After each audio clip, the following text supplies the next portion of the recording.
and welcome to the Blue House Bull Session. Back here bulling with you on this gorgeous Friday, the 8th of August. Is it summer? Is it fall? I don't know. It might be spring. The seasons are all just kind of running together anymore. Yep. Oh, the weather outside is weather. It is hot and muggy and looks to be that way for the next week Yeah, or so. I could do without the excess humidity, but complaining about the weather don't do a whole lot to fix it. I'm just going to have to go out and throw Yeah. stuff at the sky until I make a difference. That's how this works, right? I don't know. Weather control's kind of confusing. I know cloud seeding exists as at least a concept thing, but I don't think it's in practical use anywhere. I don't know. I'm not going to wax all conspiracy theory. I know what happens when I get started doing that. So it's too late to do this right now. Uh-oh. But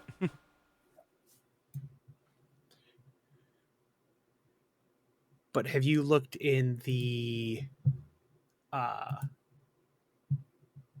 guest star settings recently? no, I have not. Is there something new and exciting I should check out? You can get individual browser sources Oh, nice. for the host and up to 5 guests, and also the screen share. You could have a separate thing, so you could control if you had I jiggy like that. level of Yeah. move around I stuff. very much like that. That could come in handy. Yeah. Although, I like what they have right now. I like the fact that they give you a couple good options for default whatnots. You know what I mean? Yeah. That's I am happy that we have both as options. That's what I'm saying. I could stack us on the bottom. That's a thing. I could stack us on the top, on the left side. I'll quit dancing us around the screen now. Okay, that was fun. I'm dizzy from all that movement now. I need to take a nap. Oh, man. There are so many things that I keep seeing cool new features for stuff I'd like to do on stream. If I ever streamed, that's the problem. Yeah. It's tough to make a dedicated block of time, and it's something I cannot convince myself to do for 15 minutes at a time, Yeah. I'm sure there are other practical reasons, whatever. I shouldn't let things stop me, blah, blah, blah. But I need a block of time to do it. We've all been enjoying your cleaning streams. I've noticed that. They have the biggest audience out of any of the stuff I do for some bizarre reason. I am debating doing one in here in the office at some point this weekend, as a matter of fact, because there's a bunch of stuff that needs to, this pile over here on the desk that you can't see very well because the camera cuts off, which is good because it's bad. And you can't see the bookshelf, but the bookshelf needs organized. You also can't see this little upside-down bowl that used to have dog food in it, and now it is upside down, so the dog food might technically still be in it, but it is also on the floor. It's just on the floor and maybe in the bowl. I don't even know if it's in the bowl. I'm afraid to go look, because apparently this is where we feed the dog now. I have thoughts on that too, but I think I've been pretty expressly clear about all of that whatnot. Oh, you don't get a say in that. Yeah, I know. And I know I have said this before too, but this dog is not all dogs. I am not a big fan of all dogs. This dog is pretty okay as far as dogs go. He's sweet. He's getting so much more well-behaved. He is. The cats will just come right up and flop over next to him or on him in some cases. Like he's a big old pillow, which I guess he is. He's a heated blanket, is what he is. They come over because he generates heat. He's the new laptop, the thing that the animals all lay on because it generates heat. And you know, I've been doing the cleaning streams with the laptop, and it has one shortcoming in that, yes, technically, it allows for mobility of my streaming setup, but it is Yes. difficult to pick up and carry. So I can't I can't conveniently pick the laptop up and carry it down to when I'm doing laundry. And doing laundry is like, take a break in between things for 15 minutes, but I can't show you all my, unmentionable stumbling around in the dryer, and I'm sure that's what everybody really wants. Just put a blur filter on it. That's less the problem than the motility of the laptop. Well, I'm saying, like, you know, Yeah. like, okay, we're going into a semi-privacy mode. Like, you'll see me and shapes, but, like, you know, We're taking off the stream's glasses. Yeah. You and I both wear thought about- corrective eyewear. That's exactly what it is. I thought about doing, if I ever set up something like Allie's, like sitting and working. Yeah. Because I used to talk about that with one of my ex coworkers, like, oh, you know, what have you been doing? And like, I've been streaming a lot, and Cody's like, oh, is it like just you sitting at the keyboard? Like, no, like I'm sharing my screen, like I'm showing. It's like, oh, isn't that weird? Like, well, there's some projects I obviously don't work on there, Right. but it's like I could. Theoretically, there's nothing stopping you from, yeah. I could add the blur filter to the capture for VS Code. Yeah. And just blur it out just enough where you could tell text is there, but like you can't see the actual stuff. Right. You can't tell exactly what's being written, but you can tell there is absolutely something being written. Right. But I wouldn't have to, if I captured like, you know, the development app popping up, that wouldn't. Oh, I wouldn't. Oh no, I wouldn't be able to use like whole screen capture. I would have to capture VS Code separately, and then whatever the executable, that the temp executable or so, or if it was a web thing. But yeah, I could do that. There are mechanisms for it. That's the important part. There are mechanisms for it. What they are, I'm not sure, but I saw somebody that released their source code under a Twitter license. They set up a bot to slowly publish random lines of their source code to Twitter, one line at a time, in a random order. I saw someone who had done that once upon a time with the Flash game. As a matter of fact, it was one of my favorite developers back in the Flash era. Someone had asked him a question, and he was just tired of nonstop stupid questions. So he released one line in random order at a time. And after about 2 weeks, he's like, aren't you tired of this yet? And the answer was no, when's the rest? He actually gained a ton of followers from that, even though you couldn't really put back together what he was building from what got posted. It was very entertaining. Well, I mean, maybe you could. I suppose it is not impossible that you could, but it would definitely have been difficult. How about that? Yes. That's the guy that wrote all the Adult Swim games. Not all of them, but several of them. Oh, Wayne, okay. what's his face? Yeah. Wayne. I should know this name, but yeah, Right, that guy. right. That guy. Gotcha.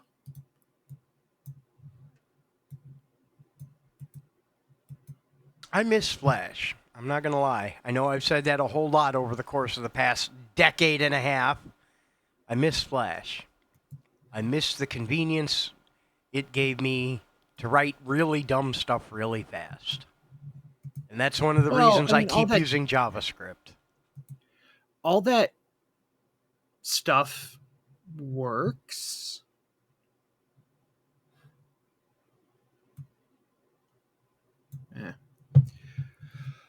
All that tech is still there.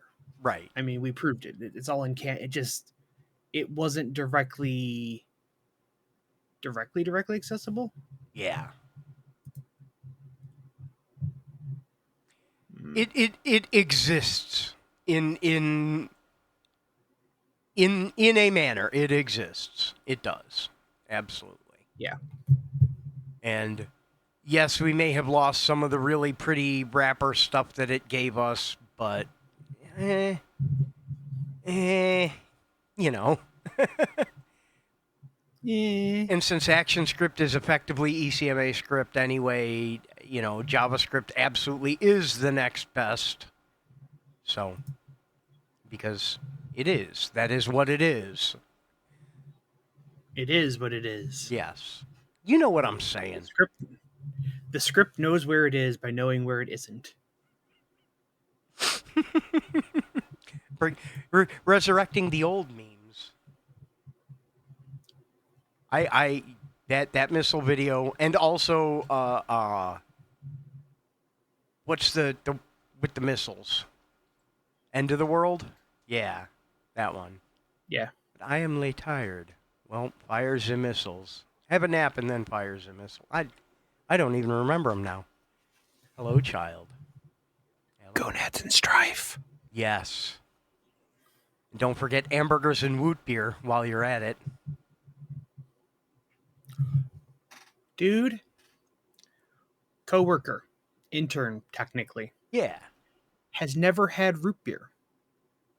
That is absolutely wild to me.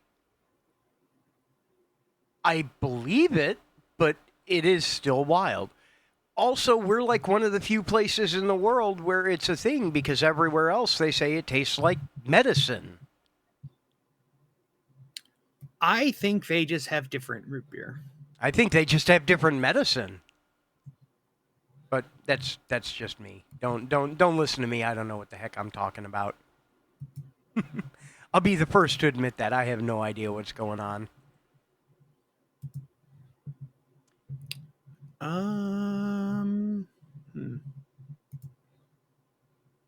Buddy, you got to back up. I'm gonna do a thing real quick. Sounds like a plan. Hopefully I a should good thing. still be here.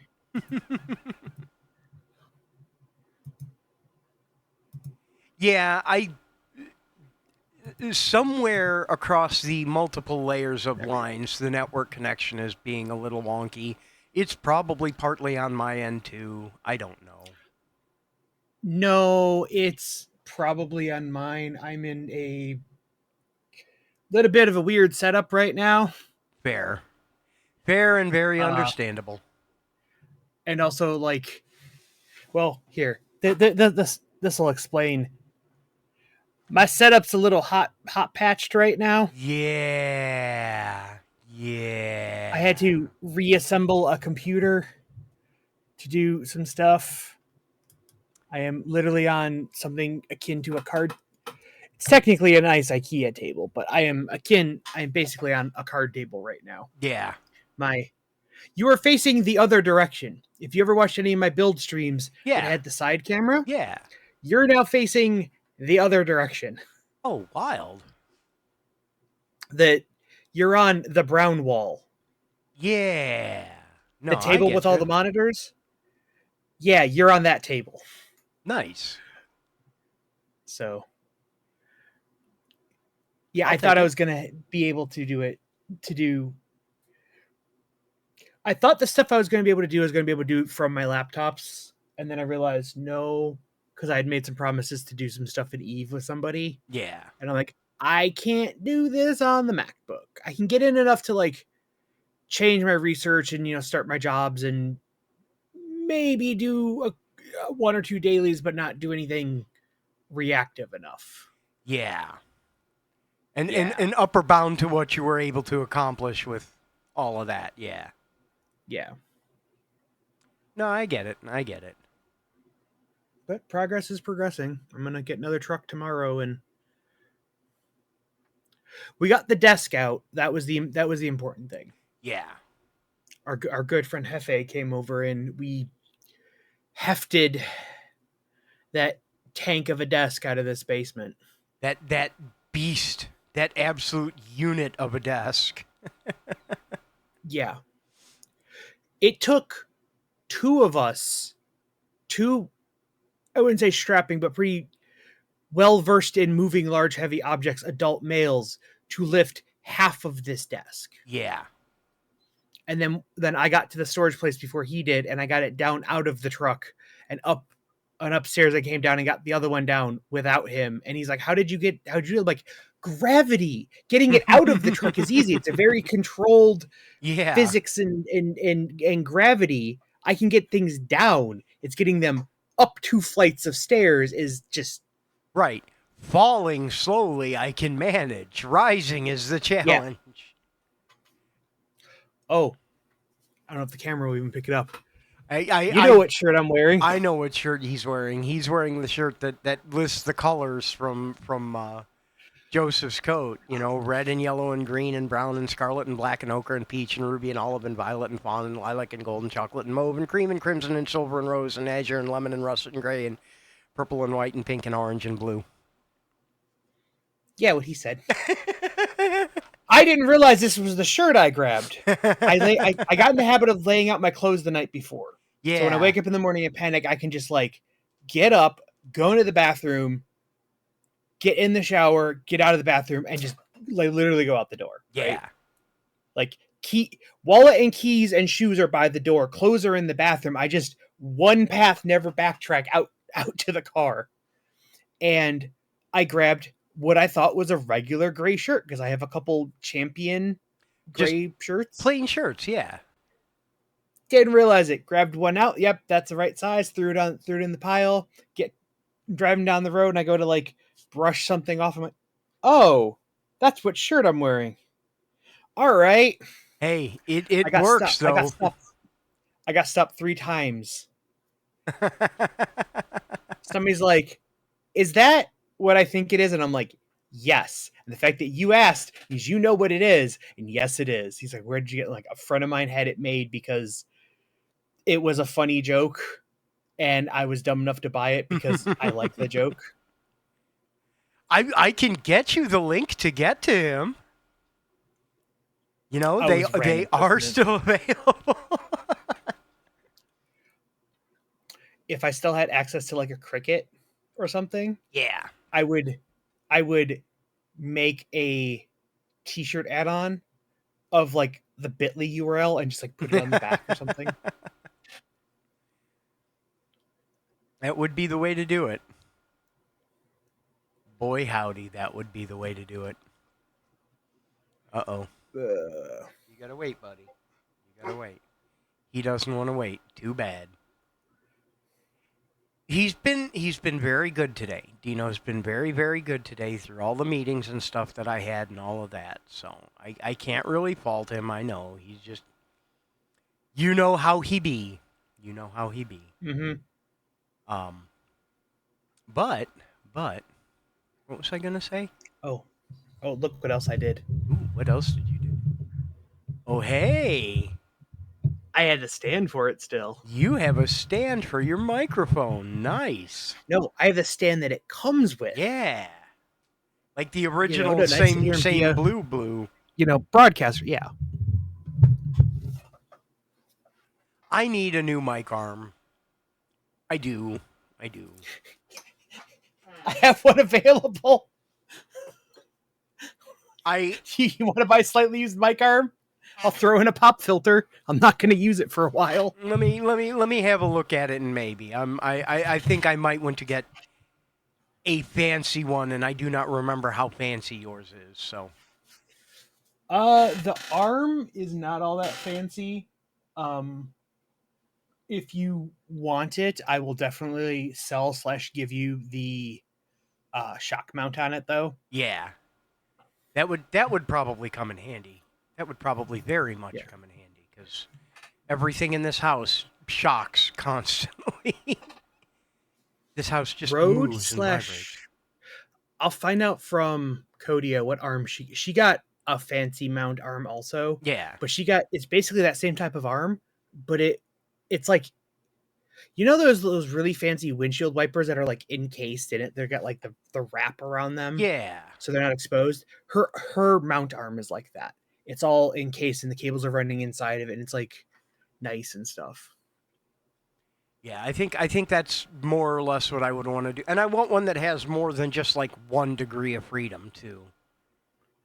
Oh yeah, yeah, yeah. Cuz this one, Well, yeah.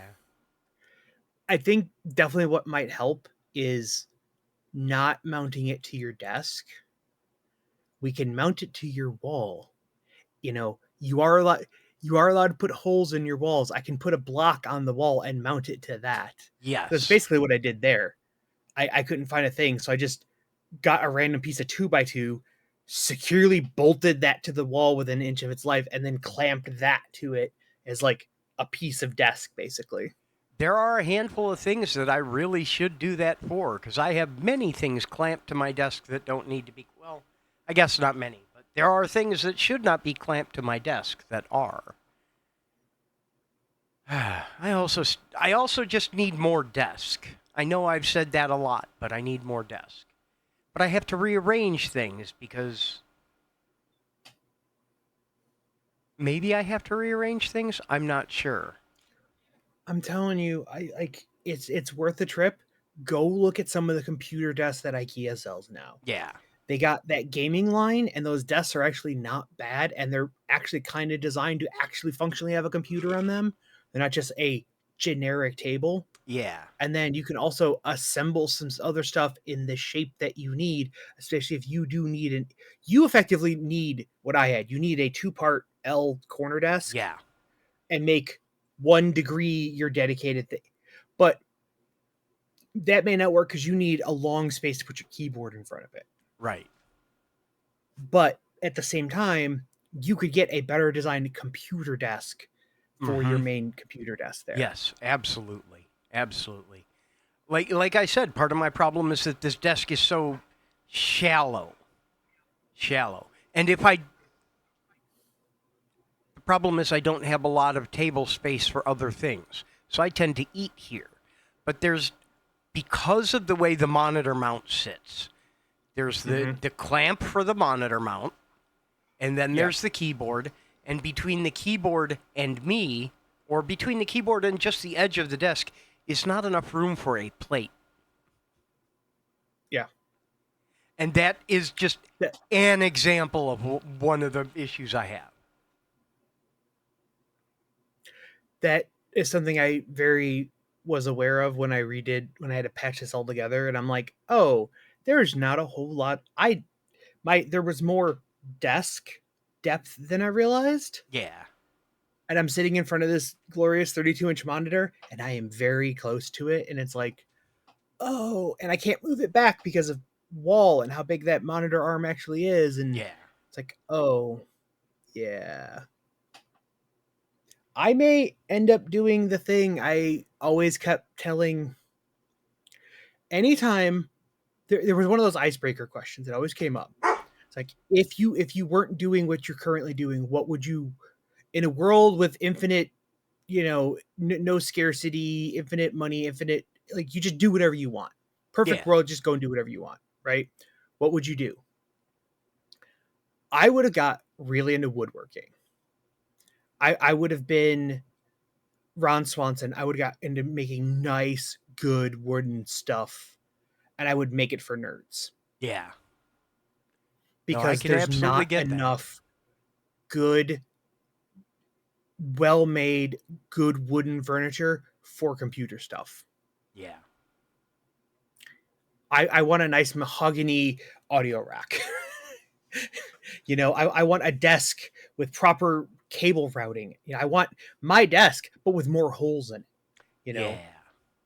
I want built-in cable channels underneath, so you don't got to just bolt an IKEA rack thing on there. I want holes all over the place. I want a reinforced back edge made out of like just a solid, just one large I-beam of like reinforced engineered lumber in the back to clamp shit to. and not just the thin tabletop. You Yeah. know, I want ventilation holes on the back if you put a computer there. I want a side, proper desk space to put, and like, there's a lot of different ways to do it. But I want like nice, good finish. I want Amish in the 24th century. Right. Yeah, Adapted for the technological uses you have in mind for them, but built with that same care of craftsmanship. yeah. And basically the stuff that people cobble together with IKEA parts, Yeah. but like made intentionally, like on a plane with a nice edge, out of oak, and a good stain, and then full of RGB. I could even do without the RGB personally, although I know that is just me. It's just more of like filling it with all the wires, Yeah. No, I feel you. I feel you. I feel you. or a proper like tech arch, not just a stand to put your computer on. I want kind of like the shelf, the HDX shelf I have here that I use as a computer shelf, but like I had a shelf on top and a shelf below, like put all the wires there, and I ran all the Wi-Fi, like a nice computer arch, not just a table, Right. Right. Right. Right. I may end up doing that though. I may end up just designing, and then there's those services you can like send plans for like PCBs off. It's like, I designed it in the thing. Send me, 10 samples. Okay, it works. Now make me 100 of them, and they'll print and board whatever computer chip stuff you want. I need that for woodworking. Yeah. You need a Like, way to make flat pack furniture out of your own designs. yeah, basically. He says, giggling and then suddenly stopping and turning curious. Hmm. And you wouldn't have like it would be basically one-off stuff, because you're not like, we don't got to set up the rig to make 100 of them. It's like, okay, we're gonna make one, whatever, you can some leeway in, artistic design, but like, this is the dimensions I want, and this is kind of the shape I want. Whatever you, if you think this edge looks better with this piece of wood, go for it. Yeah. But this is the size, dimensions, shape, routing, legs that I need. Make it. I don't You know, understand the concept of a desk being too deep, man. See, I get what you're like. Yes, I like that idea. That is what I need to do. I don't know. I have that reflex where I want to turn everything into a service because, of course, I do. But yeah, like, my problem is I keep forgetting that the possibility exists to decide the kind of desk I want and then get it, as opposed to find a desk and say that'll work.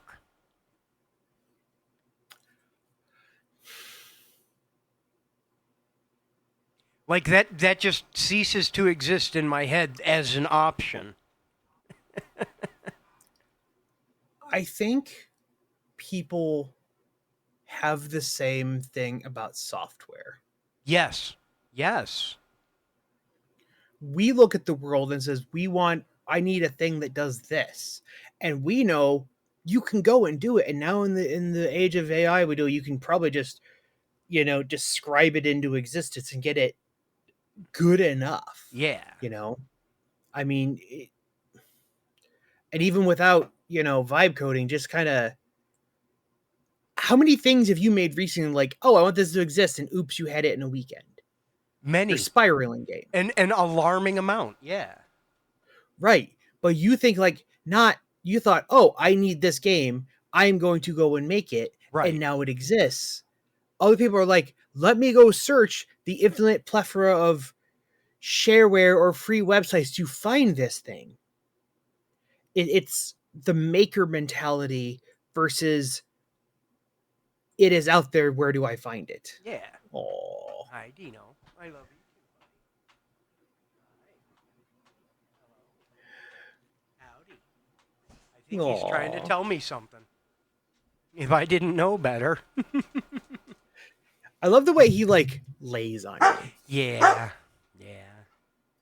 We will. I promise. We will in just a minute.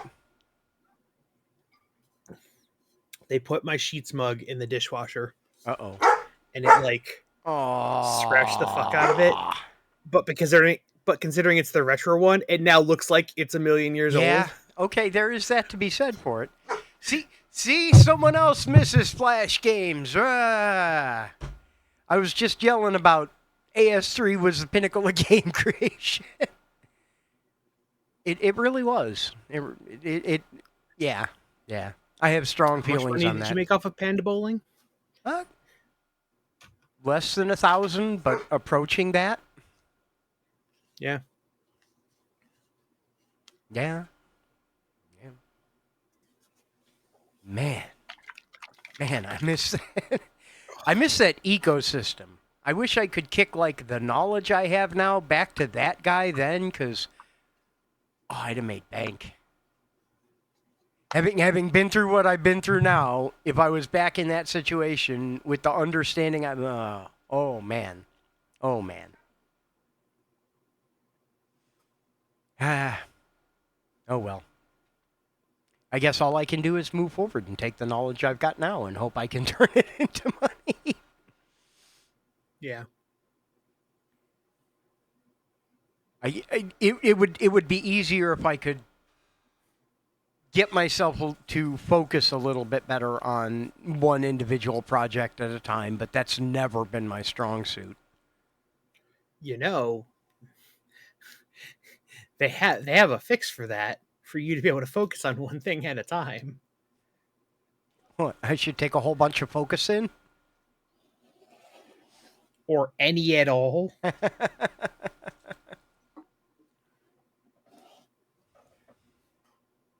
Yeah, probably. But that involves going to either see a specialist or a specialist in the other kind of market, and both of those are expensive in different ways. And your HSA only covers one of the two. Find out if your insurance covers telehealth stuff, and they will absolutely write you a prescription for it. Right. They'll give you a survey over a webcam and be like, "Oh yeah, you totally need this." No, my insurance doesn't cover health as a rule. I have discovered that. I'm not going to get in a whole insurance rant here. I'm going to try real hard not to get in a whole insurance rant here, but I just got a letter telling me that one of my prescriptions was no longer covered. And I'm like, I didn't realize it was in the first place because they wanted $1,200 a month for it.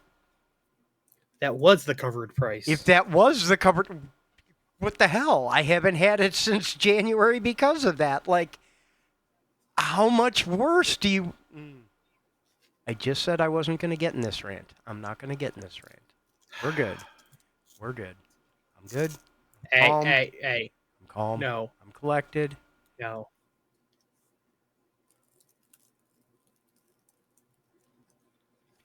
No. That doesn't fix anything. Yeah. Whatever binding moment it brought us all together under reasons for, yes. But that doesn't fix anything in the large mechanized industry that insurance is. Right. As much as insurance is, half of that problem is actually on the hospitals too. They cycle in on each other, yeah. The commercial hospital system ends up in a state where they end up doing things and the insurance reacts to oppose that. And then they get into basically a cat and mouse game with each other, and we're just stuck in the middle with the bill. And it's so dumb.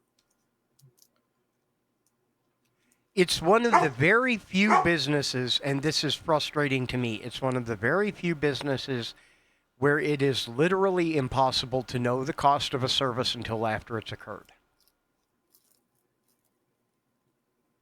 Except they know those costs. Period. Yes.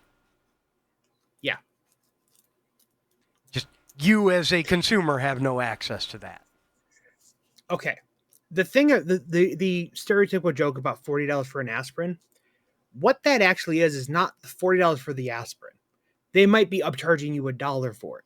But what it is it's the time of the pharmacist to go read your thing, double check your file, go pull that and put it into a thing. It's, whatever 800 zillion dollars an hour broken down per minute that pharmacist costs them, and the courier to bring it up to your floor, and the nurse's time, and all that compound. So that service of bringing it to you costs $40. The aspirin itself doesn't. That doesn't make the cost any less silly. It explains why it is what it is, but it doesn't make it Yes. any less silly, just to clarify. Yeah, that's what they need to do. If hospitals broke down labor versus parts, people would be a lot, what's the right word? They would look at their bill differently. Yeah. It doesn't mean that they would be any happier with it, but they would have a clearer understanding of where it comes from. Right. My oil change, the oil does not cost, $100. The oil costs the same $20, but the time for somebody to put my car on the lift, know which thing to unscrew, drain it out, put all that shit back in there, and then also dispose of that. As soon as I started listing like the oil disposal fee as like a separate line item, like, oh, okay, I understand that is part of it, regardless of what oil I put in it. There is always going to be a $20 disposal fee. You know what? Right. I will pay that to not have to deal with getting the container and draining the oil in my driveway into the thing and then transporting the oil somewhere else to be disposed of. Yeah. That's why I go and get my oil changed. It's entirely the cleanup. It's convenience. Yeah. Right. But just to I need to get an oil change. I'm going to try. I know I said I wasn't going to do this too much, but when you get your oil changed, you usually have an idea up front what the cost is going to be. Yeah, I know there are businesses that have shady practices around, these things are not listed in the price on the what, but they tell you about that. In a hospital. Oh, no, when I can't say when's like, no, but like normal people, when they take their car in to get maintenance once in a while, hard jab. They tell you, they give you a pretty damn good accurate estimate up front. Yes, they absolutely do. But you also go in for a specific service and get a specific service. If something else is necessary, they'll tell you, hey, this is something you really should get done. This is what it will cost to get that done. But it's opt-in or out. In a hospital, it's not. You're subject to what they decide you need for the small things like that.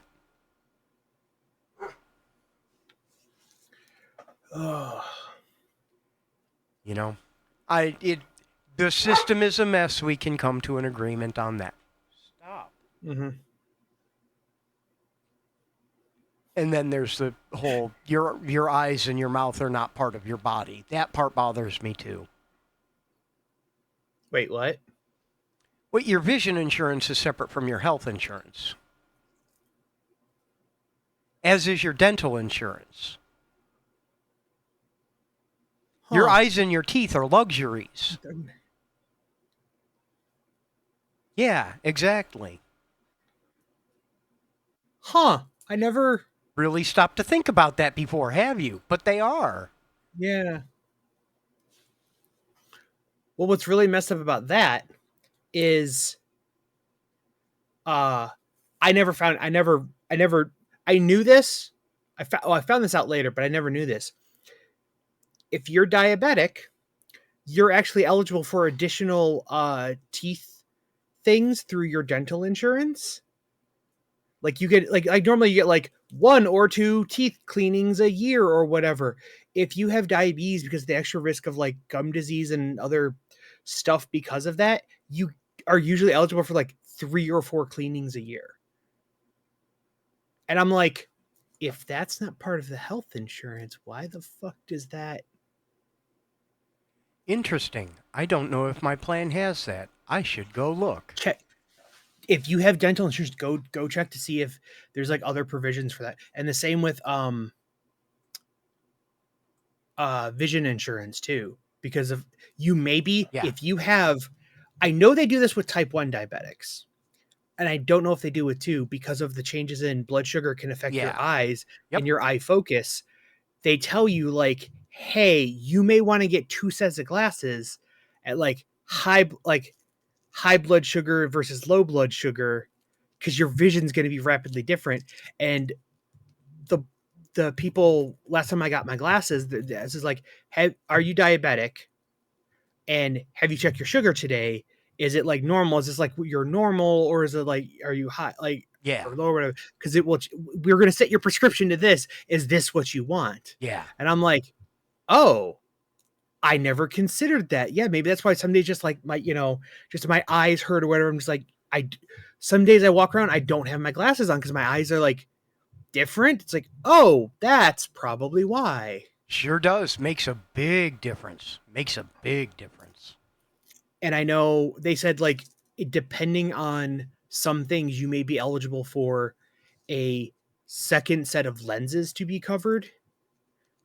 Like you'll have to pay for the extra frames, but Right. usually people get like the cheapest frame possible in that, the cheap like $40 frames or whatever. Yeah. But you'll at least get a second set of lenses covered each year because usually it's frames every 2 years and then lenses every year.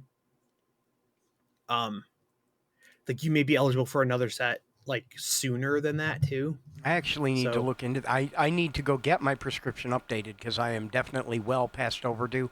And I can tell. yeah, It has yeah, changed, but it has changed consistently. And yeah, like I the frustrating one is when you're like, yes, I am aware that there is a connection between dental health and cardiac health. The problem is, I cannot afford to take care of either. I am putting myself behind the eight ball to handle one of them. If you tell me the other is important, I will agree. What am I going to do about it? Everything I am able. The problem is, that ain't shit. yeah. There is nothing I can manage to do about this right now except sit here and feel bad knowing that it. I didn't set out for this, I swear. I'm sorry. I didn't set out for this. It's just prevalent. It's increasingly prevalent and frustrating. Yeah.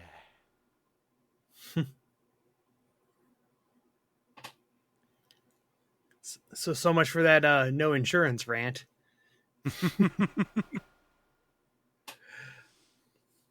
Oh man. Okay. So now that we've discussed health and well-being, by the way, your daily reminder, if you haven't done your self-care yet, if you haven't taken your meds, if you haven't had water recently, if you haven't gotten up and taken a stretch break, make sure you're doing that. In a short while here, we're going to go take ourselves a little break. But before we do that, not exactly the hurdle minute, but hey, what have you been working on recently? I Um, know you've been like buried in day-to-day life ongoings and getting everything packed and sorted and moved. I have been poking at some things in Let's Cafe actually Ooh. because I got a little bit drunk and started poking at some of that. Um, and then I realized it was too much to get involved because I had to clean, and I should be sitting doing that. And that night I had to clean, so I didn't get into it. Yeah. Um, I have almost an hour drive each day, so sometimes I just like pontificate to the invisible dashboard duck and just talk about code just to keep myself awake and focused for an hour into the sun each way. Yeah. Your Yeah. your commute does not Um, sound fun, and I am sorry. it doesn't. It's really it's more vitamin D in the 60 days I've worked here than probably I've had in the last 6 years, Yeah. honestly. Like I have I have A a tan line on your arm, wristband. yeah, from your Yeah, watch. yeah, because I get that much. I put my good watch charger in the car, and I just throw it on that, and it's charged in the 45 minutes I drive to work. Or Nice. like, oh, then it's good all day, and then I charge it again on the way home, and it's good till the next morning. It's like, oh, that is frightening. Yeah. The indoor air quality in your home recently changed to poor. I agree with your home assistant, whatever it just said. So the indoor air quality in my home. Oh, yeah. There is some sort of event going on, and the air here is terrible again. There Yeah. are alerts all over the place. I can feel it. Well, it's doing it because all my windows are open. Oh no, it's like especially. Yeah. Wait, what? Oh, living room air is at 30%. Why are VOCs just going? Humidity's been crazy. CO2's fine. Oh no, something just actively happened. Interesting. Maybe your acetone container fell over. No, like something at 7:45. Like something just happened. Yeah. Yeah. What the? Huh. Wild, man. Weird. Yeah. Okay. For comparison, that bar on that right was at 94. Yeah. The high for the last hour, like on that peak, those highs there were 22. Yeah. But like those lows are like 1 or 2. Probably like something farted outside or a truck. A truck farted outside. That's what that no, was. no. If it was a truck, the particulate matter would have went up. Okay. One of your battery devices let out all the magic blue smoke and became a spicy pillow. That wouldn't be VOCs. Okay. Your acetone fell over. That's the best It, I got. it's got to be something with one of the back neighbors because the Mm, windows open over yeah, that window's open over there. If it was something general, it would have came in and set off the other ones. that's true. Yeah, these little boxes from Amazon, they're air sensors. They're great. Oh, Yeah, I know I was just bitching about not having any money whatsoever, but the different kinds of like sensors and devices that Gobi has available, man, oh man, yeah, there yeah, is so yeah. much more that I would like to do to this house and automate, and it's it's on my list. It's on my list. Someday Well, when I'm filthy I have a stinking large rich, surplus. I have a large surplus of smart outlets I'm not using. we may be in discussions about those. Those may come in handy. Like I a can large collection of them. I could probably make very good use of some of those. Although some of them are apparently all going away. Have you heard about this? No. A number Wemo, which is owned by Belkin, they're sunsetting all of the entire Wemo brand and the back end for all those smart plugs. I think beginning of next year, they're Ooh. just completely offline. Um, one of the larger makers of smart bulbs, Sungled, is also just killing off their back end, and they were the white label provider for a lot of the Amazon bulbs for a number of years. Mmm. So any of the Sungled ones are just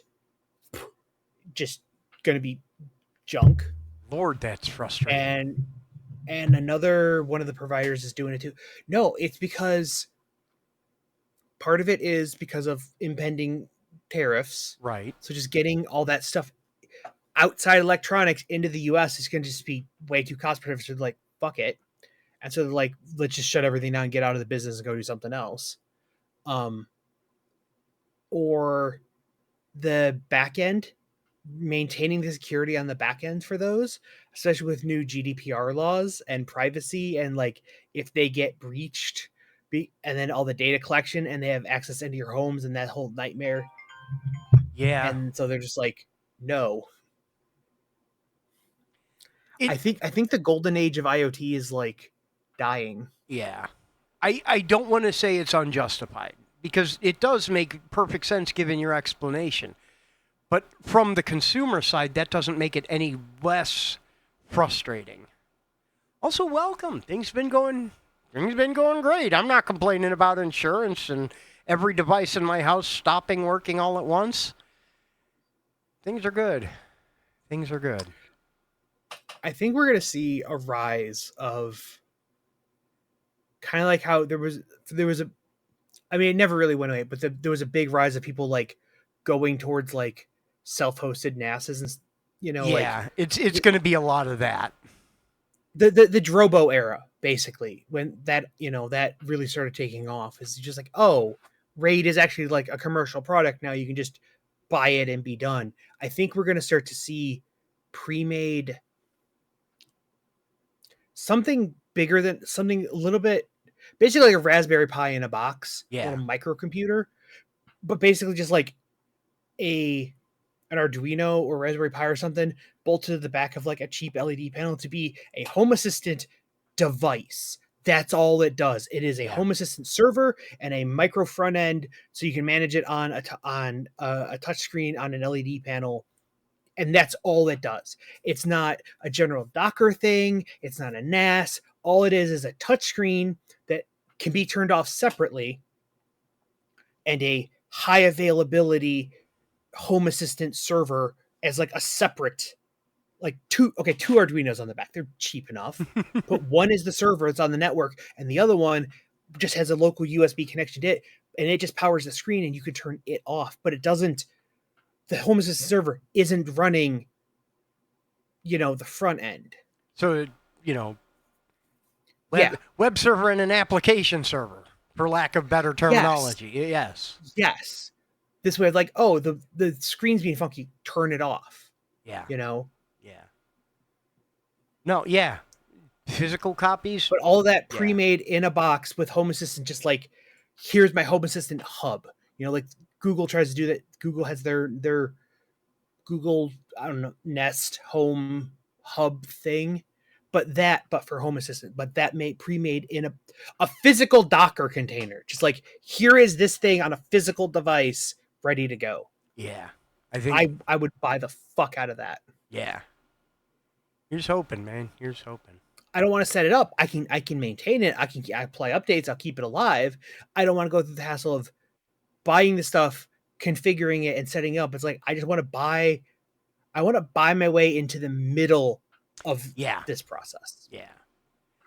Which that's what a lot of it is people are willing to pay for the setup of stuff like that, and a lot of times they will handle maintenance, but creating the system from scratch means finding out all the problems, and a research team will find out the problems a lot faster, although we're going to take 5. I'm going to take this dog out just to make sure that he gets a chance to go out and do his thing. I'm going to grab myself a drink. You all should grab yourself a drink and stick around as well. We will be back in just a few, so don't you go anywhere. You stay right there. Catch you in a few.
Hello and welcome back. We are back here bulling with you. Happy today.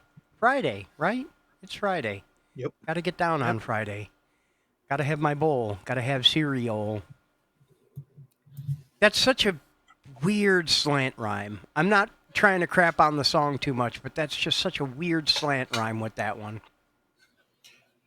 I've been eating cereal. Oh my goodness. I realized I bought a ton of cereal months ago in May during that massive cereal sale. And then me and the kid had been, eating it because she likes cereal and she had Yeah. a bowl of cereal in the morning, and so would I, for months. So we went through almost all of it, and I forgot I had a whole nother. I had taken a box and putting a bunch of that in there because dealing with, I probably bought like 20 boxes of cereal, but they were like buy two get three free. Yeah. And they were like the smaller boxes, so 2 boxes. It was like 5 boxes for $5 or something. They came out Yeah, a little over 5. They were like 2 something. So I bought a lot of cereal because I'm like, it's cereal. It's got a ridiculous shelf life. I'll eat it. Well, I'd taken sets of 8 of them and put them in a cardboard box and put them off to the side, and they got buried in the back. And I didn't realize under all the stuff, those weren't just empty boxes. Those were boxes of cereal. And they dug them. I was like, "Oh, is this cereal good?" I'm like, "Yes." I only bought it a couple months ago. It is good. So I've been like, "Well, I might as well eat it." It's takes the least amount of dishes. I was at the grocery store very recently, and I had a cereal-related conundrum to talk about cereal. For people who aren't always here, I do a lot of goofy shit, and some of it is I make notebooks. I have a spiral binder, and I make notebooks out of cool old packaging. And I remember telling you, Allegedly. Fuzzy, allegedly cool. Allegedly, you make them. I do make them. I do not make them as frequently as I should, but I do make them. I have notebooks to show. Yes. They do You exist. have made notebooks. Yes. And it has been on more than one occasion. Point is, I remember mentioning to you that I wanted to get a bunch of the individual serving size boxes from a variety pack because those are really good for like tiny little flip notebooks, like pocket notebooks. I haven't seen those. I haven't either. Yeah, we sold the cups. We have the cups. The boxes have to still exist somewhere, right?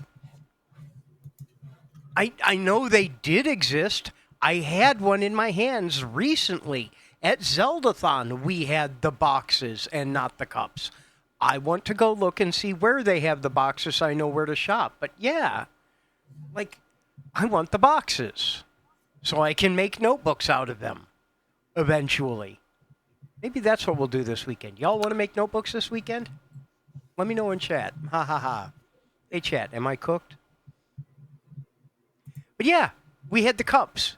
And we also didn't have variety packs. They had the individual cups.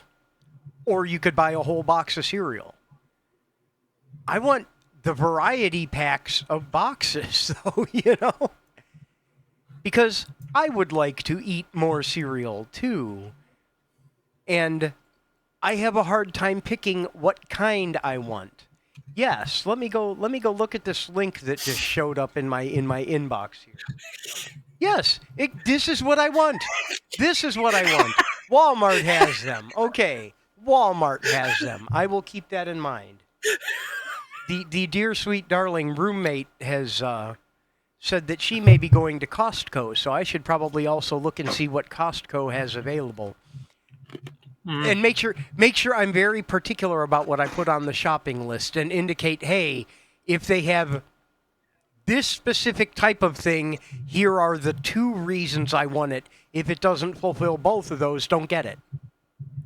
So you can buy the large bag of small bags of chips and other assorted, the cheesy puffs and the chips and the large bag of the small single serve bags.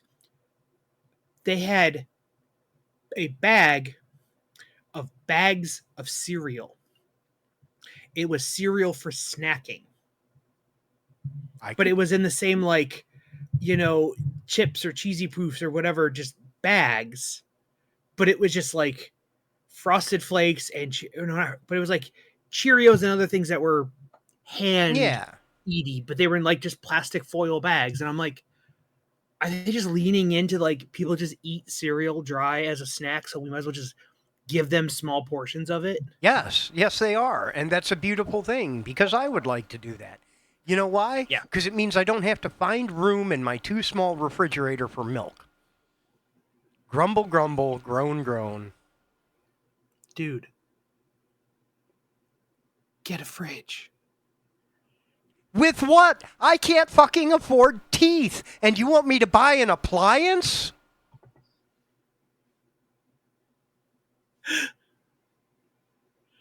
Sell some candles and notebooks. I can't even move Hubert upstairs because Hubert finally died. No! I know. Did it really? Yeah. Oh.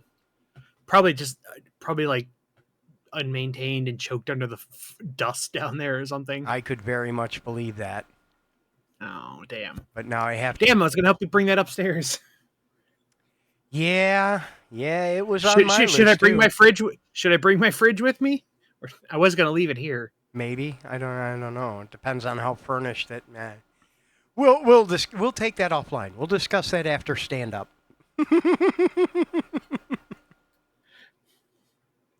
At this point, it would be easier to move you here. Want to buy my house? See, that's the problem. Is yes, I would really absolutely love to if I were in any way able to. Yeah. If Ash had to credit, I'd have her buy your house. Like, that would be perfect for her and Dino to run around in, man. That would be great.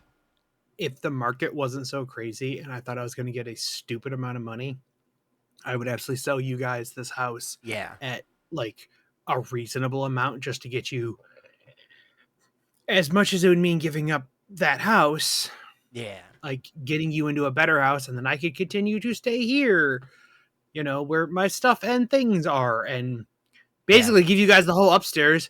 All my shit I know fits down here, and even on a lot of this, I'm going to be liquidating. I'm already liquidating so much stuff. I just wish. By the way, if any of you know me in real life and know me on Facebook, go look up my profile and go look on Marketplace. I have a bunch of shit for sale. If you are within, driving distance of, where I live, let me know. I may give you a really good discount. I may just, if you'll come and take it, I may just give it to you. Yeah. And for what it's worth, see, if I have a fridge, it is just too small for my liking. Yeah. Seriously though, if it measure the space you have, go look on like Facebook and shit and find a bigger fridge. Yeah. People are selling shit on there stupid cheap because they're in situations like me where they're just like, everything must go. I know I'm losing money, but at the same time, I'm getting a not zero amount for something I can't take that I'm going to throw away. If you'll give, Yeah. Scratch and dent. That is what I need to do. And if you need help, if they're like, okay, you got to come get it, let me know. We'll go rent a truck and I will come heft a fridge into a truck and out of a truck for you. Yeah. You know what? I need to go buy. I really just need to go take the money and go invest in one. I need a furniture dolly, an actual real good, like not cheap dolly. Yeah. Because for as much stuff as I move, rather than rent one, like I should just own one, You use it frequently enough to make it something worth investing in. Yeah. I will say that. Yeah. And then I'll have one and Lord knows somebody's going to need it, So we were talking about... Go ahead. I had a guy, I was selling an old, air fryer. Yeah. That I had got like last year or something. It's like new in the shipping box, and he came and bought it. And then I had posted an old that Amazon 75-foot extension cord. I'd relisted it, and he said, "Hey, I'm interested." And he's like, "Oh, do you take Venmo?" And I gave him the thing. And he's like, "Oh, wait, why is it? Oh, I bought your air fryer like 2 days ago. Hold on, I'll be right over. I know where you're at. Yeah. Are you home? Can I come right now? And he shows up and we're talking, and he's like, "What else you got for sale while I'm here?" And I pull up the list and he go through. He's like, "What about?" And he's going through like, It's like, what about that extension cord? You want to sell that? And I'm like, "Sure, give me another $20." And I literally, it was plugged into the lights. It was actively Yeah. powering the lights in the garage. I unplugged it, spooled it off, and handed it to him. Yeah. It's like, what else you got? I'm like, what do you want? Like, it's like, well, I'm looking for tools. Like, let me know what you're looking for. If I have it, I will just sell it to, I will send you a price and a picture and be Yeah. like, yeah, I know where you live. I'll come over, you know? Yeah, absolutely. I figure people like that are the best kind of people for you right now. Yeah. Like when you're bulk downsizing on everything. And they're Yeah. like, "What do you got?" And you're like, "Well, look around. If you see it, make me an offer." Yeah. If you're looking for anything in particular, you can ask. But if it's in your field of vision, you could probably convince me fairly cheap to give it to you. He was on his way somewhere else. He was literally stopping there to pick it up real quick because he knew Yeah. I'd be sitting outside waiting because I'm that kind of person. Right. If he wasn't, I'm like, well, what are you looking for? Like, do you want to just come in and look at my basement and see what I have left? It's like, dude, if I literally had like 2 minutes extra to stop here, otherwise I would and just go shopping in your basement. And I'm like, hey, Pick a let me know time what you're I'm going to looking be for. here. Yeah. Yeah. No, I absolutely get that. People buying stuff on Facebook is nuts though, man. I've learned to overprice things because people like, their opening bid is always to try, say about like, hey, it's up for 30. Will you take 20? It's like, well, yes, because I was going to sell it for 20, but I knew if I put it for 20, you're going to say, will you sell it for 10? Yeah. You know?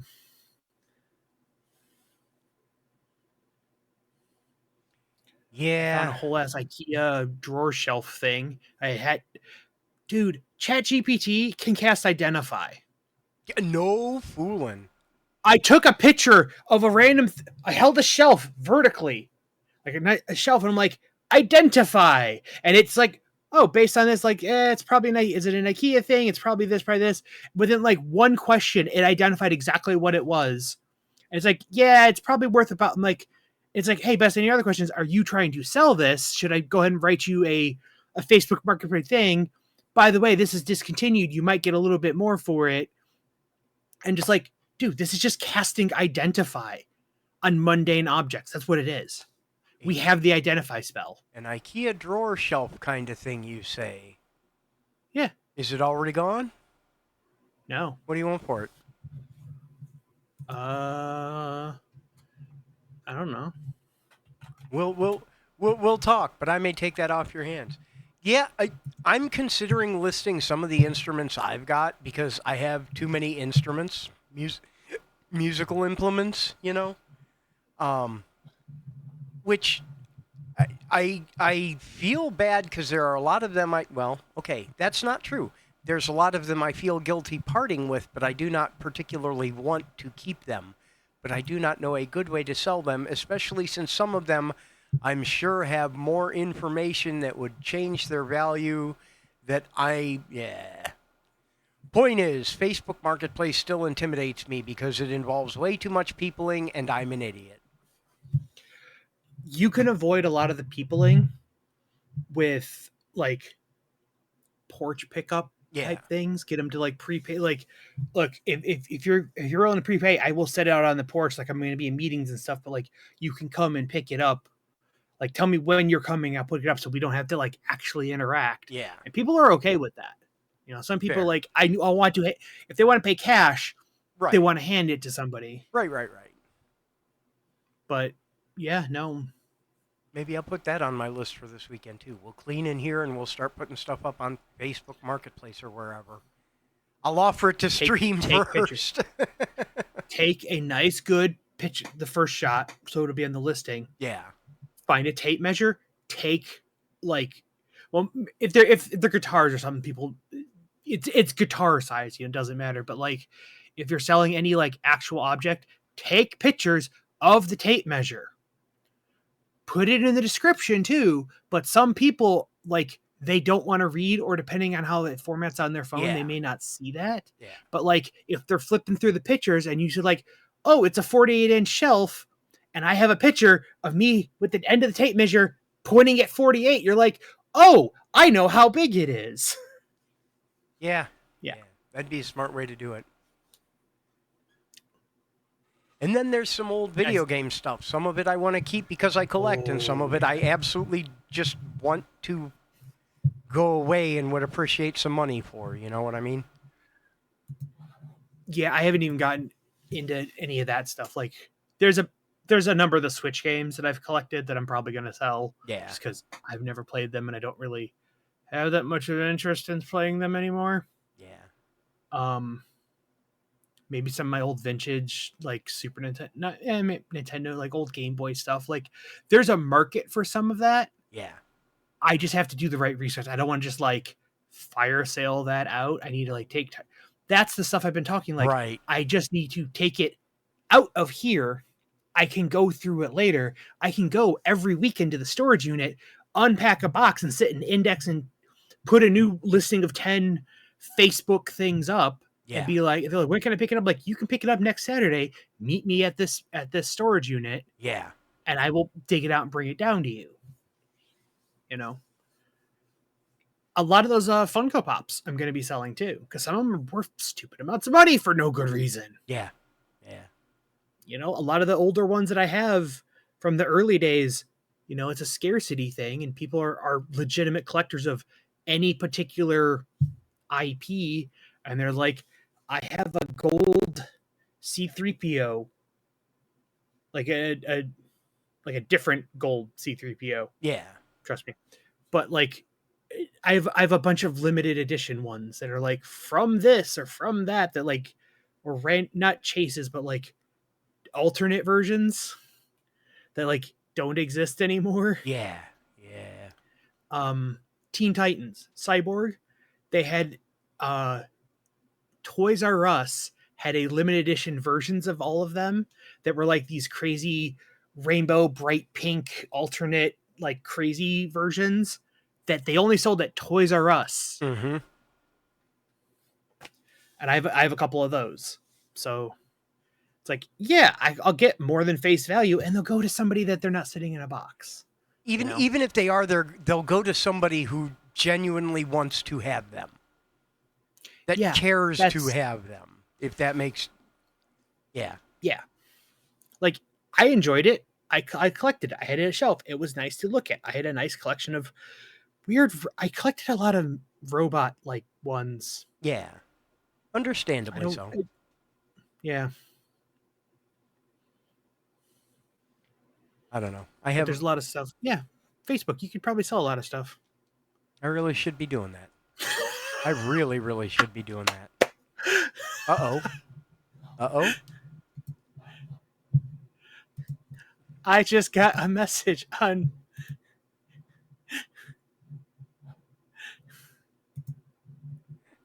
I'm giving you a minute to kind of collect yourself here, but I'm so curious.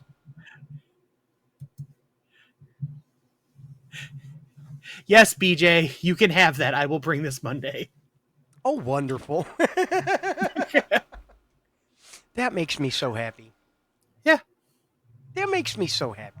Look, the show has served its purpose today. Fantastic. You know what? Yes. This weekend, I am going to go through this stuff in this office and also a small collection of stuff that I've been meaning to sell. I'm going to offer it to whoever's on stream if they have any interest in it, and if they don't, I will create a listing for it on ye old internet, be it Facebook or eBay or whatever. The game stuff I might do better with eBay, and it's easy to ship because I have a metric load of DVD case-sized bubble envelope mailers. The other thing you're going to want to look at, especially if you're going to be selling a specific genre of stuff, I've told this to a lot of people too. Like it's like, oh, it's like I buy a lot of stuff, and I'm looking at stuff like, go look on there, and Facebook will recommend like other buying and selling groups in your town or whatever. Look for ones that say like garage sale or buy sell trade or flea market listing or stuff.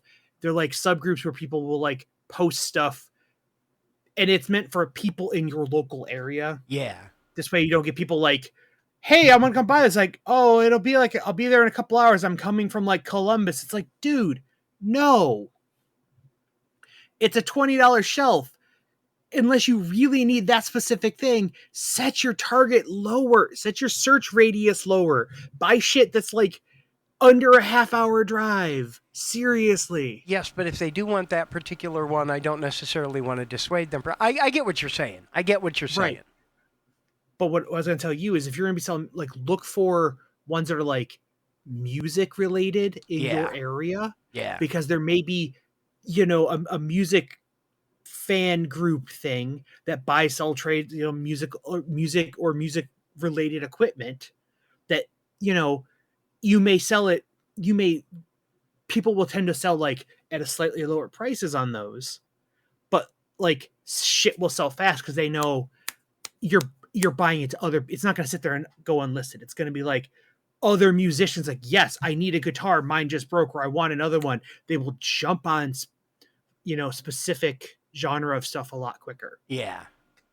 There's the reason I say this. There's a Funko trading one that shit gets posted on there and it's gone like within an hour. It's like somebody posted one for like $30 and someone said like, oh, okay, it's sold. Somebody just offered me $40. I'm taking the post down now. Sorry for all those, you already marked as interest. Like they offered me money now.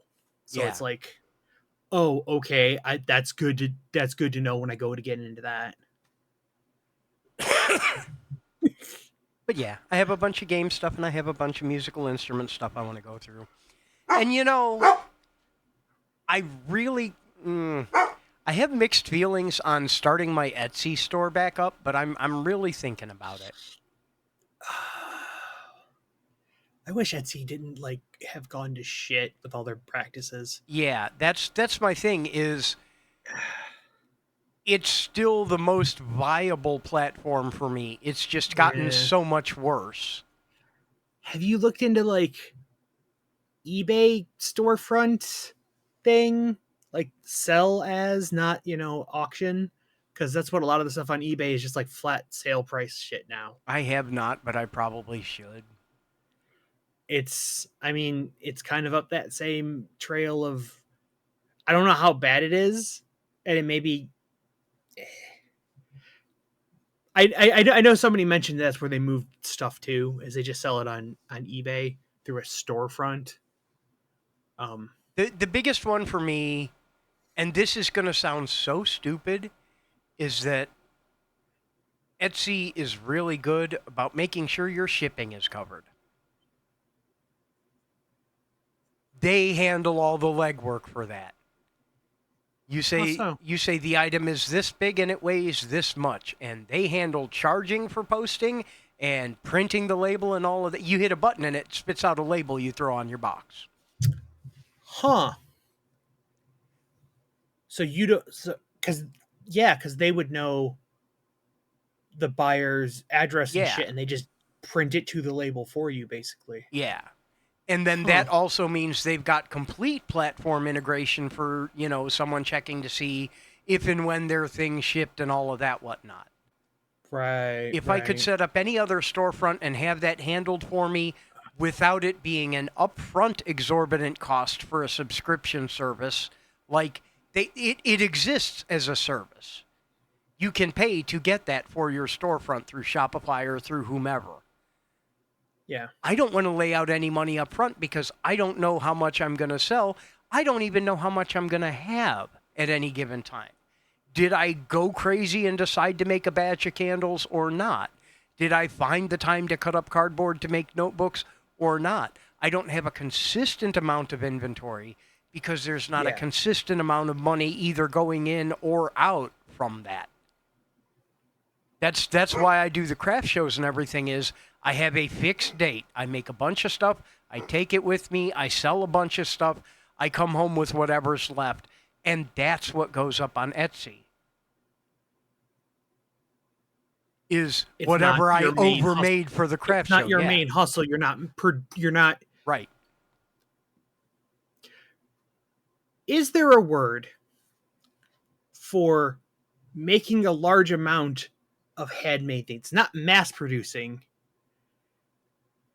It's like you're not like sending it to a factory, just you're not like, this is my day job. All I do is I make candles and books. And that's what I do all day, and I ship it. And it's like you're Etsy, like you have YouTubers, you have Etsyers. That's all you do is you make, crafter stuff, and that's all you're doing all day. You You're are high volume micro producing. you are a crafts it's not- person, yeah. Yeah. Kind of like a tradesperson, you are a crafts person. That's the all-encompassing term. Each individual Macro term has a producing? smaller one. Yeah. It is still micro compared to large volume mass production, like a microbrewery. Right. But it's not. It's still your side. It's not even a side gig. It's more like a hobby that you happen to sell. I don't think there's a specific term that covers all the nuance of what you are trying to indicate. Right. But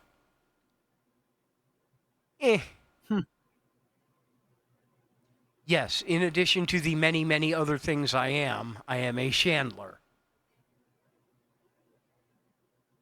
I make candles.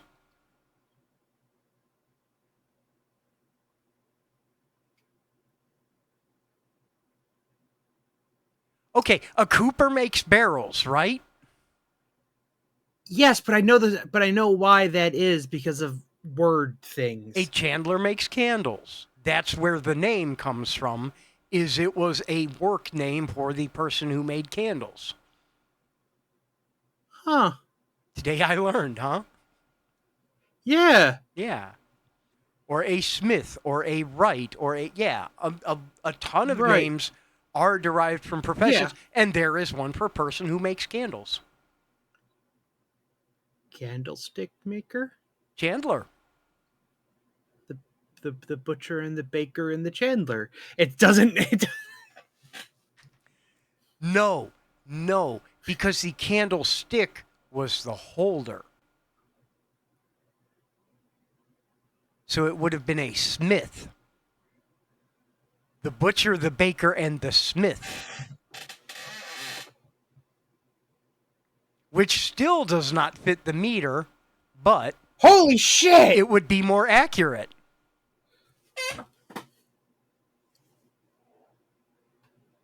Why have I never realized that? Like in Clue, one of the weapons was the candlestick. It wasn't the candle, it was the big metal base that you would club someone with. Oh my god, you're right. Hey, candle question. Yes. I have a bunch of wax melts of various things. Is there a good way I can like remelt them to put them in other containers without like melting them enough that like all the scent gets released?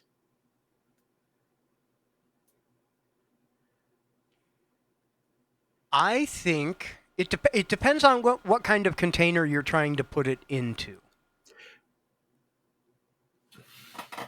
Vamp for a second. Okay. What I'm going to say, and I know he can still hear me, but for the audience, what I'm going to say is, if it's a container with a lid that is microwavable, break the cubes, put the cubes in the container, set the lid on top of it, and microwave it 30 seconds at a time. The wax will melt slowly, just a little bit at a time, but the lid on the container will help all of the oil not evaporate right away. I have a number of these Yankee Candle circle puck things. Yeah. But these are meant for going to like larger melt things for like an entire home for like the whole thing. Right. But if you look at about volume, this is about 4 wax cubes worth of smell time. Yeah. This will last a goddamn fucking ever, and I don't want that much. But if you try to break these, they break apart. Okay. Because of the paraffin they use, they just like crumble. Yeah. But I want them in like the normal 6 cube container. Also, I don't know if these are still. I have these, which are in the most horrible, uneven shape. Yeah. That's like, no, that's an uneven amount of burn time. Yeah. Also, yes, they do smell like make your whole house smell like Unstoppables. Okay. What I would advise in this particular instance is for the Yankee ones that you say you cannot cut them because they crumble.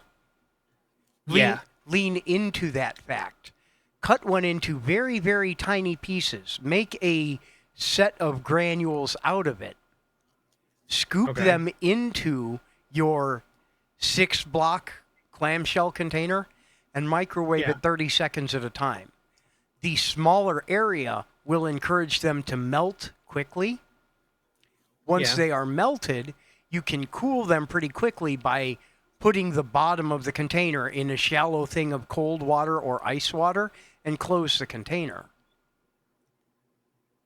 But that will minimize the time they're melted, which will minimize the time that the oil has a chance to evaporate. Okay. I have like an entire box. Like I know these are relatively cheap. I have a large amount of these puck ones Yeah. from some sale thing they did. We were there one time and the ex needed to pad out in order to get some discount thing. Like, oh, you'll save $37 if you buy $75 today. And her thing she was getting was like 73, 60 something. yeah. It's like, okay, we need to find $15. And I'm like, how much are these? And like, okay, fuck it, I'll buy 20 of them. I don't care. You know, I'll use them. Yeah. But they're like completely plastic sealed because the wax does like Right. very break apart as soon as you open it. Yeah.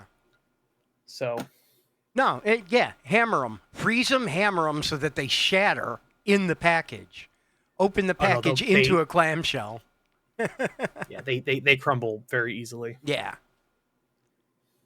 But that would be your optimal recovery method, I would say. And I'm assuming you have clamshells? I probably have some. If you do not, I have some I can spare. Because I don't think it would take all that many. I got some, but I have not made wax melts in a while. I made candles, but the wax melts never sold as well as the candles. My cousins, I need to send them the link next time you do make candles. Let me know because they want to buy more of your candles. Okay. Because I had all those samplers of the Baja Blast one and the orange one, like all those ones that you gave me like over time.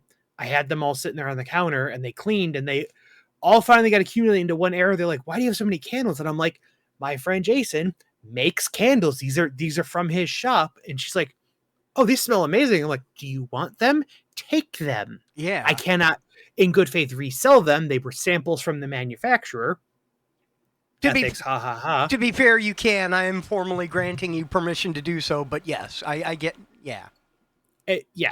but they're like, yes, if he does, let me know. I'm like, yeah, I mean, I'll, probably cut you, a decent deal if you're going to buy a bunch of them too. Yeah, absolutely. Like, I will get them from him and I will give them to you and save you the shipping on them because they're glass jars, so they're pain in the ass to, they're expensive to ship because of weight, but like, Yeah. Yeah. Also, if and when I do the next craft show, I don't remember for sure. I need to double check this. I need to figure out how to double check this. I think the next craft show I am registered for, is around Christmas. I will let you know when that's coming up. You can tell my professional demeanor here. They're not exactly in this area. Fair. I think they're out in like the closest one of them. They started in Sullivan. Okay. And then they moved slightly more west from there as they like got they grew out of their parents' house and moved, but they moved even more west, which is why it was like a whole weekend day trip to come to my house. Capiche. To get everybody together at the house. And then they all carpooled here and then just sort of Zerg swarm cleaned my house while I was at work.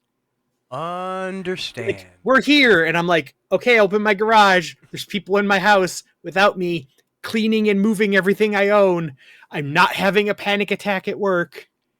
I understand that feeling too. I really do. I'm trying to sold- find the most polite way to say I came back from Zeldathon and my kitchen was rearranged, and I'm thankful that it was organized, but now I don't know where the fuck anything is. My peanut butter is hiding. I don't know where my peanut butter is. That's not true because I found it when we did the kitchen cleaning stream. It's up in the top cabinet with all the aluminum foil and plastic wrap, which I also did not know where it was because it doesn't go in that top cabinet. The thing is, I'm leaning into that, and Yeah. I'm refusing to allow myself to freak out that I don't know where anything's at, Yeah. because I have to at this stage of my life going on. I have to Right. just no, you don't know where anything's at. It's fine. You throw away your neatly cataloged index where every single wire and that ballpoint pen is under the couch for that word one time 3 years ago somebody dropped it while they were in the middle of doing the whirl and they were talking about this thing. Just throw that away. The It's okay. the Tumblr post about the thumbtack. I Yes. will never get over that one. Yes, that is my brain. Yep. Somebody said they needed a thing, and I walked over and like and pulled it out of the box, and they're like, "How did you know where all that was in this?" And I'm like, "Because I put it there." Yeah. So everybody said, but it's great. Jen was down here cleaning for all of the hours while me and Jeff were moving the desk and doing all this stuff. And we just left her here while we took the truck. And I came back and everything was moved around and packed in boxes and cleaned. And I'm like, I know where nothing is at. And you know what? That's a good thing. Yes, because otherwise I would be stressing over it. Otherwise I would be saying this isn't quite right. But it's already done. I don't have to worry about it. And that's the situation I found myself in with the kitchen. I did get distraught when I couldn't find the peanut butter, but that's because I couldn't find the peanut butter because I didn't think about where to look. And it's complicated by the fact that I was looking for the peanut butter because I wanted to make peanut butter crackers because I was already hangry. That's what the root of the problem was. I was already hangry and I couldn't find peanut butter for my crackers. And now I know where it is. And you know what? It can stay where it went now that I know. That's the other thing. It's like once you know where something is at, it's fine to stay there. That's its new forever home. I'm good with that. I just have to know where it is at some point. I have to be able to find it. Nice. Oh, that's amazing. I'm looking over. I'm like, what is that box? Apparently, she collected all of the assorted dice and gaming thing. implements, yeah. Yeah. Nice. Oh, my weather dice. Whether the weather is cold? No, it's a D8 with directions. Cardinal directions, like all 8 of them. And then it's a D10 with different weather patterns. Yeah. Or whether the weather is hot. We'll stick together whatever the weather, whether we like it or not. Oh, you know what? I know what's in Just having all sorts of... this. Ooh. This is in here, which means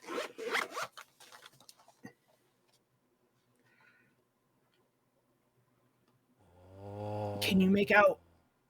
Yeah, you can tell what that is already, can't you? Ooh, that's candy corn. Yeah, that is. That means my candy corn ones and my orange pumpkin. Nice. That camera's not gonna focus, but it's not, but nice.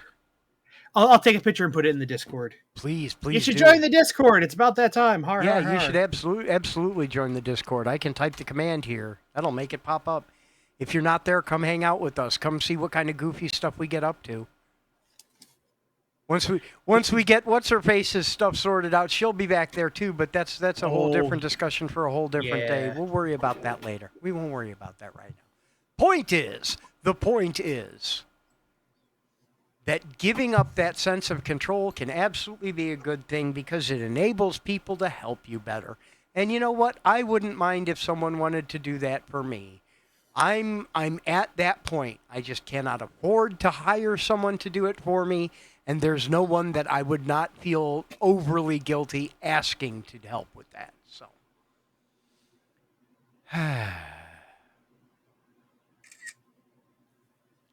that, and I'm at the point where a lot of things just need to go away, and I have a difficult time bringing myself to throw them away. I think there are people here for whom that will make sense. If it goes Yes. away, I will not feel bad. If I throw it away, I will feel awful. Yes. I am very much in that boat right now. Yeah. I get it. I get it.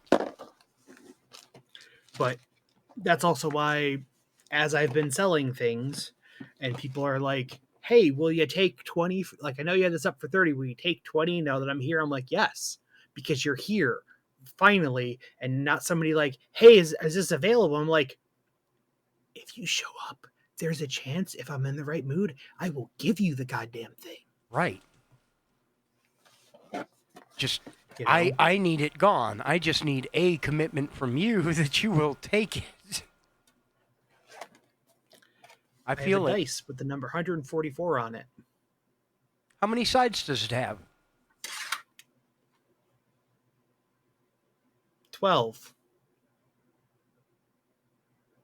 Squares? Or dozens? No. No. Non-transitive dice? I'll give you a clue. It also has a 55 on it.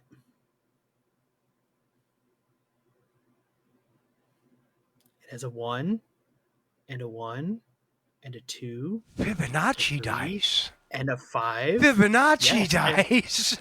I have Fibonacci dice. Nice. And they're anodized aluminum.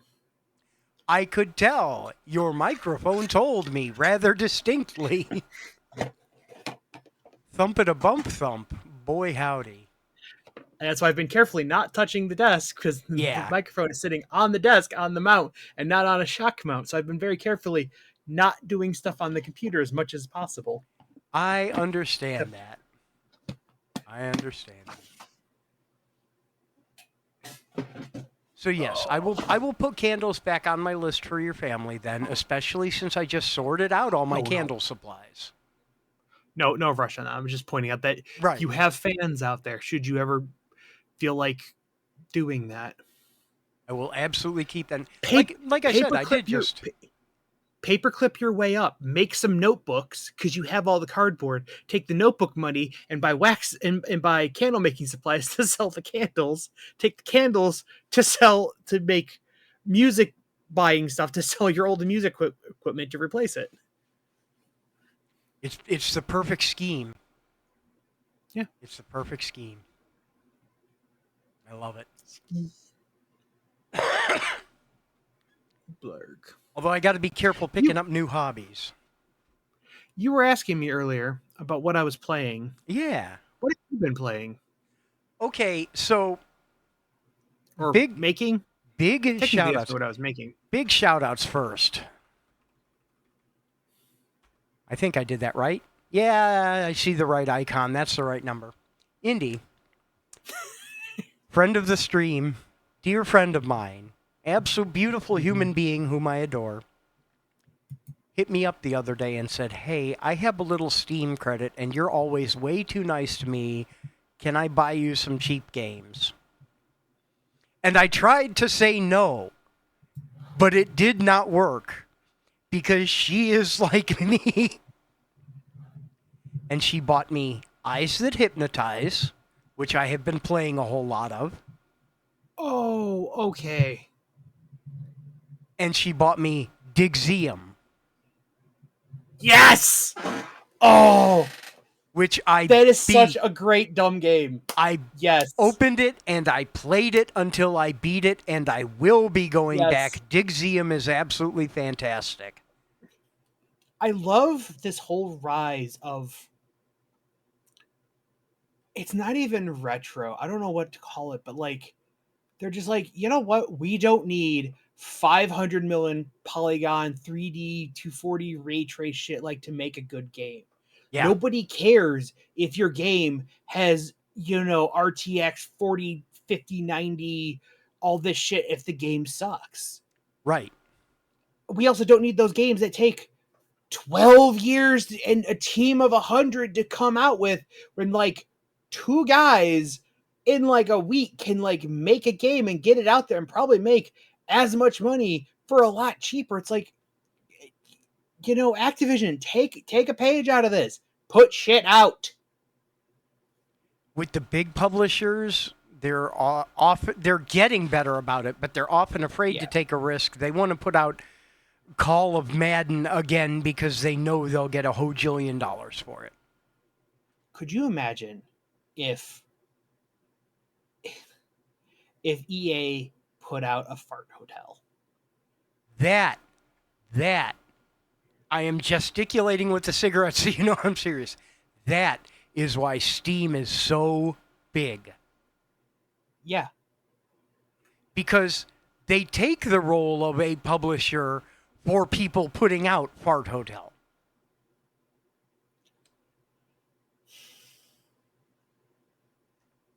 And they help with the marketing, and they help make things uniformly visible. And they have a discovery platform, like go through your discovery list. They have the option to wish list things for what you're interested in but not ready to pull the trigger on, They do so much with that. They earn their money. If you haven't used the Steam Discovery Queue in a while, go use it. They keep re-updating the UI. It is very nice. It is more of a flipbook type thing now. It is not just an array of store pages, and you can wish list. And if it has a demo, you can click install demo right there from the thing. You don't have to like go to another page and then weirdly like add this free game to my library and then hit play to install it. It's like, no, just install demo. And it just starts installing. It's right there, one button, because they're like, remove the friction. Like, Steam, for what they do, I'll give them the 30%. Happily. More than happily. And they manage the and the servers and the downloads, and it's just like, oh, yeah, fuck it. You can have 30%. Right. We get our money's worth out of everything they do for Cafe. Anyway, as far as what I've been working on, I've been messing around with a prototype for and writing a design document for, and the two of those may be in some alignment even if it's not perfect. An idea I had for a roguelike game. Roguelite? Is that the term? I had an idea. I have a way to remember it. I sat down and figured it out. Decay is the one where you're killed and everything's gone. No. Roguelike with a K stands for knowledge. It means in loop you remember shit, but you don't keep any items. Roguelite with a T stands for things. You keep stuff between the loops. Okay. Then I'm working on a roguelite. In passing, I have a design document. Should I spill some beans to you? You're going to hate me for this idea. You are absolutely going to just burn down my house for this one. You ready? No, I'm not going to burn down the house. I know. You need a place to stay. It's a daily dungeon. You run around, you beat up monsters, you collect treasure. And there's a new dungeon every day. Oh, like Peak. Also, it's a deck builder. Okay. Your cards are persistent. Except for ones that are destroyed on single-use consumption or equipment after it wears through all its durability. But they're all cards. Oh god, what was that? What was that dungeon store game that I had on Kickstarter? Moonlighter.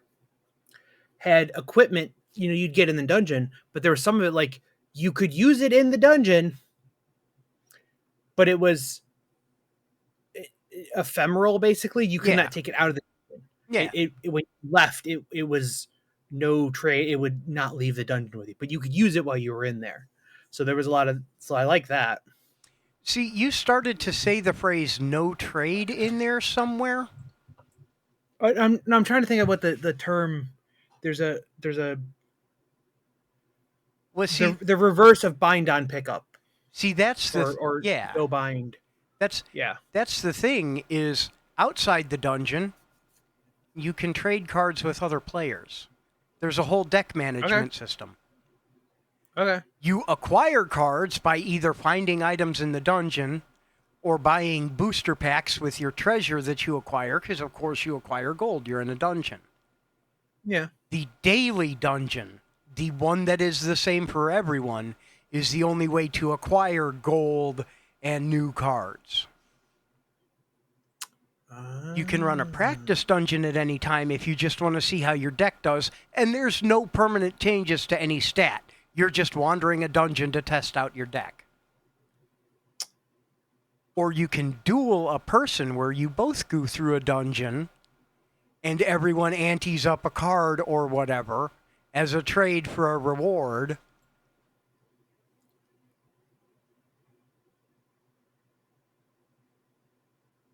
Here's something to throw into that. If you had add a dungeon builder aspect where you could make them and put them up for people to play, Yeah. you could take some of your loot, put it like you'd have to put it in escrow essentially as loot, as the loot pool at the end. People could see what was left, and if you make it to the end, you get one of the items in the pool. Yeah. Right. So and it would take it out of your inventory, like put it in escrow. But to run that dungeon, to have a chance to get that, you have to put something up for some, like a bail bond type thing. You have to put at least, at least 25, at least 50% of whatever the highest thing in there up for as payment to go in. And then if you win, you get some out of the pool, but the thing your entrance goes to the dungeon designer. So you get stuff. I put up a sword worth 100. So to run that dungeon, to have a chance to get that, you have to put something at least 50 as the door fee or whatever. Yeah. And then when someone go through, they randomly get that sword. Now that's no longer the highest thing in the thing, so it'll go down. But until that's randomly won, Okay. Now here you go. Death is permanent. Your character is owned by your player, and your character has an inventory of cards. And if you die in the dungeon, your character and all their cards go away, and you have to make a new character. And you can't run the daily dungeon again because you died. When you make a new character, it gives you some starter set of equipment. But your first couple runs, you'll want to be extra careful. You'll go in, you'll pick up what you can, and then you'll make a mad dash for the exit. And as you get more cards, either equipment or abilities or consumables or whatever, you can be a little braver and clean it out a little bit more. And as you earn more gold and pick it up in treasure chests and take it off the corpses of your enemies, you can buy boosters in the outside world to get extra cards. Warframe does something like that. You get the missions to go in and do the objective, and they are maybe 25% into the dungeon. And once you're done with the actual objective, you can, GTFO. Yeah. If you can stay in there, and the waves just keep coming, they keep getting harder. But like the loot just keeps coming beyond the thing, and you can stay in there and grind for a while. But the waves keep coming harder, and it's like you don't have to clear it out. The objective is not to clear it out; it's to do your objective. But you can go in there and keep grinding XP and loot and loot and loot and waves until. But if you die, you die. So you have to know when to leave between, like when you're like, okay, I can't do this. Yeah. And C-Dub, we've been working, debating, thinking forever. Do yourself a favor and Google something called the barcode battler. Yeah. I have 2 of them. This is an idea that for a very, very long time we have been trying to figure out exactly what we want to do and exactly how. But boy, howdy, do we know we want to do something. It definitely has to be a phone app because we need ready access to a camera. Right. And also just QR codes exist out in the world more. And I will say this, I won't go on a whole long diatribe, but QR codes do not have to be URLs. They are not inherently a thing that you go to. They are just text. They are whatever you want in there. There are loads and loads of QR codes that are not URLs. We just happen to put long URLs because people don't want to type anything, which is why we have like URL shorteners because I only want to type like 3 characters on my phone and not type in a long thing to your exact restaurant thing, but I need to go to my long exact menu at your exact restaurant --this slash store 127 dash menu, or I can just scan a QR code and go to that exact URL. Yeah. QR codes can be just text. I literally did entire multiple projects when I briefly attempted to go to ITT Tech. I had a clock, I had a trivia game, I had a whole thing around multiple QR projects that I wrote libraries in JavaScript before they were a thing. They don't have to be URLs. They can be just text. I have printed out QR codes with passwords on them. Fuzzy has in his possession a QR code that says, "Yay, you solved it." I actually know exactly where that's at. It's in that box right there. We just found it. Because I made a pentomino puzzle out of tiles that, when properly assembled, made a QR code that says, "Yay, you solved it." That was my masterpiece. Jen was cleaning and she's like, I found this box with these pieces. And I can tell it's a puzzle, but they look like Tetris pieces. But also they're just black and white squares. And I know you're enough of a nerd. Please tell me when you put this together, it's one big QR code. And I'm like, yes, it does form a QR code.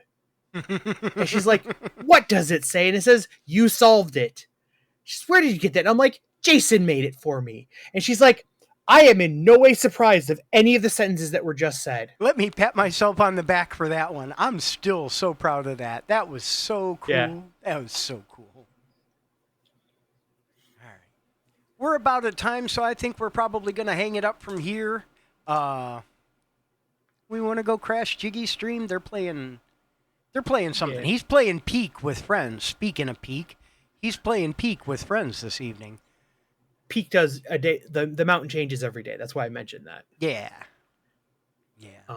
I think I might have to look into that at some point here. Oh yeah, Hergel minute. By the way, we should, if we're not going to use it, we should probably remove the QR library out of Cafe. Yeah. It's like a huge package that we're not using. Yeah. And it's actually one of the larger things to download and constantly causing NPM problems. So we need to actually remove it, not just comment out that thing. I think I will go ahead and pull that one out. But yeah. Do we want to push Chill to Beta Branch this weekend?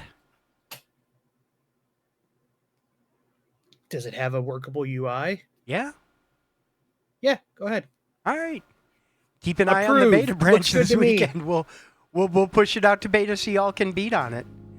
Thank you for being here. Thank you for hanging out with us so much. We appreciate you whole bunches. And we will catch you next time around on the Blue House Bull Session. Bye, guys.